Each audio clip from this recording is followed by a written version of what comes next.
Absen dalam sidang sengketa pemilihan legislatif, Hakim Mahkamah Konstitusi Arief Hidayat meradang atas sikap cuek Komisioner Komisi Pemilihan Umum. Menurut kuasa hukum KPU, dua Komisioner KPU, Yulianto Sudrajat dan Idam Holik tidak dapat hadir karena tengah mempersiapkan pemilihan kepala daerah.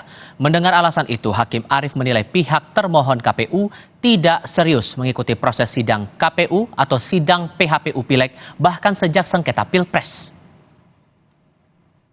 Saya minta konfirmasi dari termohon. Betul ada peristiwa pembukaan pada tanggal 27 April? Dari termohon? KPU? Mana KPU orangnya? Kuasa hukumnya?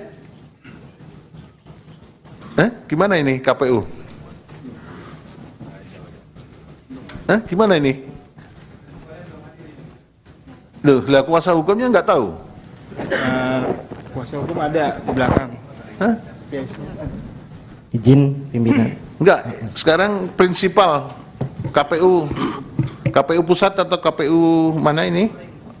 Organ Komering? Izin majelis. Atau Lahat? Ada enggak? Ini apa ini? Saya dari Sekretariat KPRI menyampaikan bahwa pimpinan sedang ada agenda di kantor. Loh, nggak bisa, ini penting di sini. Gimana ini responnya? Ini KPU kok nggak serius gini, gimana sih? Tolong disampaikan KPU harus serius itu. Baik. Jadi sejak Pilpres kemarin KPU nggak serius itu menanggapi persoalan-persoalan ini. Ya? Ingin merespons. Ini bentar, itu harus disampaikan itu terhadap komisioner itu. Baik, pimpinan majelis. Ya? Pada hari ini, khususnya pagi hari, KPU mengadakan rapat persiapan konsinyering peraturan KPU tentang pencalonan kepala daerah dan wakil kepala daerah, karena penyelesaian terhadap rancangan peraturan tersebut itu bersifat mendesak.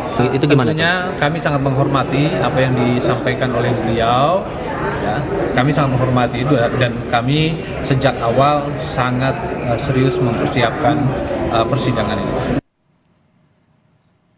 Dalam pertandingan memperebutkan juara 3 Piala Asia U23, pemain kunci Rafael Strike akan kembali malam ini memperkuat skuad Garuda Muda. Shin Taeyong pun diperkirakan akan memaksimalkan 3 penyerangnya untuk membongkar pertahanan Irak. Diskusinya akan hadir sebentar lagi.